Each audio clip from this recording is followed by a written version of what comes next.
Hello and welcome back to Live from Paris. I'm joined now by Matthew Warren, who's here with the business headlines. Morning, Matthew. Hi.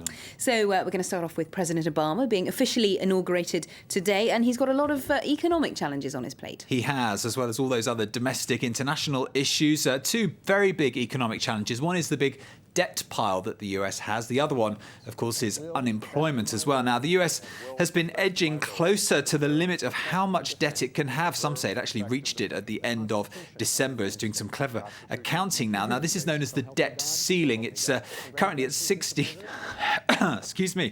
at $16.4 trillion, as you can see there. Now, Congress has to agree to raise that limit by the end of February. Otherwise, the country risks a default. Now, there's actually been some good news on this after all that toing and froing, do you remember, on the fiscal cliff in the run-up to the new year. Now, Republicans in the House of Representatives are saying that they're prepared to take a vote this week that would extend the debt ceiling for another 3 months, letting the country continue paying its bills. And it wants to see a budget deal done in that time. But, of course, this is a very big issue for President Obama to work out with the Congress. And of course, the other big challenge, as you mentioned, is jobs. Yes, jobs.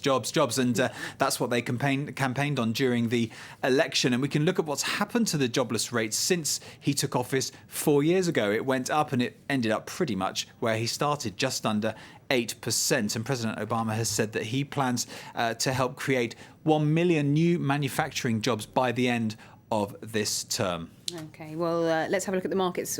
How did Wall Street end things last week? Yes, well, Wall Street actually had a pretty good week last week. It was up at 5-year highs with the Dow Jones and the S&P 500. And Europe is picking up from that this Monday's trading session. We can take a look at how things are opening up here in Europe. All up very slightly, but it's just generally some positive sentiment around sorting out this debt ceiling issue. Let's take a look at Asia as well, where markets have now closed for this Monday. Now, it was a tale of two halves in a way. The Shanghai Composite made some gains there. There's a particular housing stock driving that. But the Nikkei, take a look at that, down 1.5%. That actually reached a 2.5-year high last Friday. And there's a bit of concern over the Bank of Japan, which is meeting this Monday and Tuesday to see what's going on there.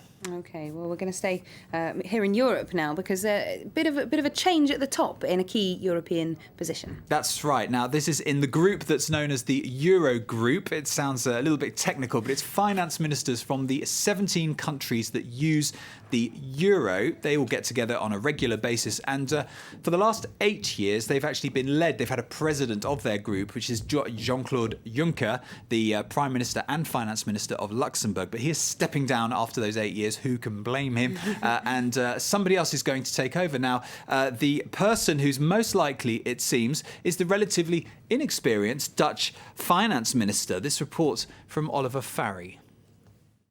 He's in line to be the next president of the Eurogroup, and Dutch Finance Minister Jeroen Dijsselbloem already has one influential backer, outgoing President Jean-Claude Juncker. The 46-year-old met Juncker in Luxembourg on Friday. So we had a meeting, not the first one we had, as we are sitting together all the time and as we are phoning around the clock. The Dutch finance minister presented his candidature, which is a good one, and the decision will be taken on next month. The Eurogroup has become an increasingly influential body in recent years, arbitrating on bailout plans for members such as Greece, Portugal and Ireland. Dijsselbloem has the support of some of the Eurozone's AAA-rated members, such as Germany and Finland. But others are more sceptical. France is one. Finance Minister Pierre Moscovici said this week he wanted to know more about Dijsselbloem's agenda. The Netherlands has been one of the main advocates within the Eurozone of austerity and economic reform.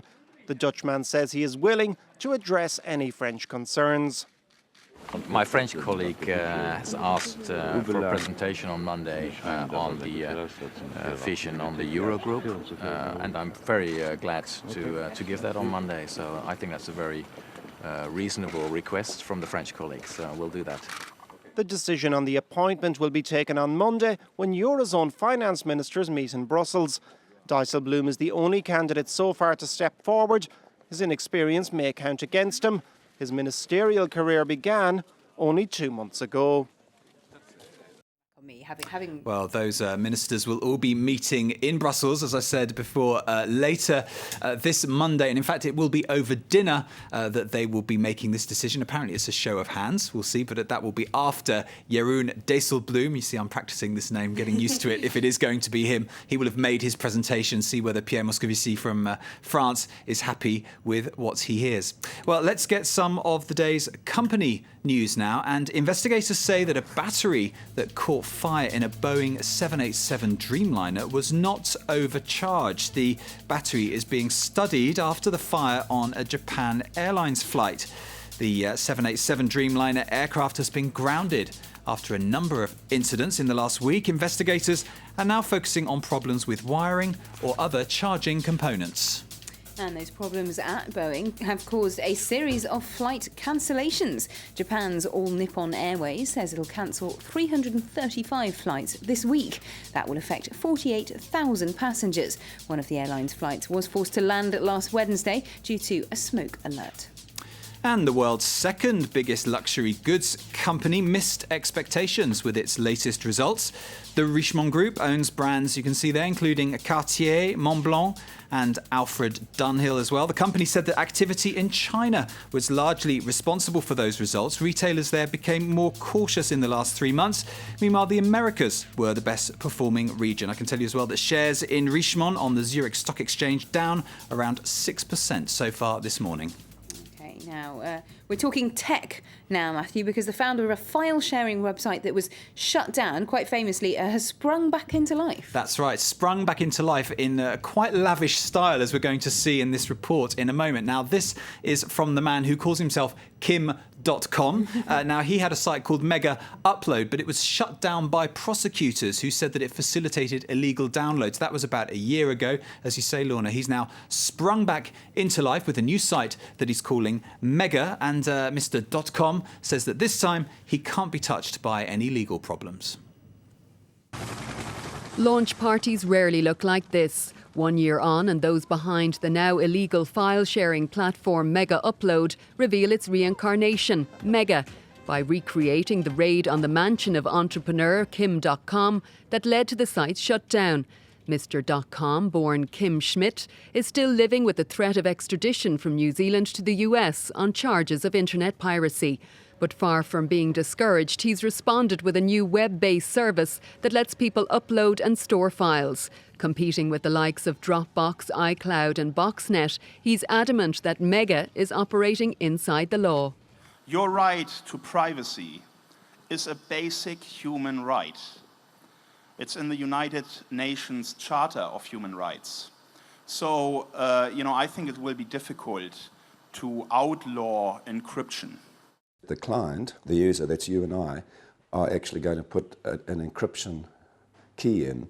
He's taking a step back and he's saying, I don't need to know what you're doing and I don't want to know. That's up to you. So it's a very clever step because knowledge is the key ingredient in this. Without knowledge, he's okay. Hours after the site was launched, Kim.com tweeted that it had received 250,000 user registrations. It's been promised every customer will have 50 gigabytes of free storage, far more than is currently offered by most of Mega's rivals. And finally, Matthew, if you're going to design a new banknote, it's probably a good idea to get your national symbol right on the banknote itself. Yes, that's right. A few red faces, perhaps, at the Bank of Canada, because when you think of Canada, what sort of national symbols spring to mind? Well, it's of course the maple leaf It's on the flag as well. And there it is, we can see it on now. These are some new notes. They feature both the Queen and the maple leaf, but the problem is a botanist is claiming that maple leaf is Norwegian. Let's take a listen to him. We wouldn't think of putting a palm tree on the Canadian currency or a tiger or baboon or something that doesn't occur in Canada as a native species, and I think the same should go for Norway maple. Oh dear, red faces all round there. And as you've said, a Canadian is taking over at the Bank of England as well. Absolutely. So he's going to have to watch out. Absolutely. But thank you very much indeed, Matthew, for that look at today's business news. And that's all from us for now. But don't go away because Stuart Norval will be here with more news headlines in just a moment after the weather. Next.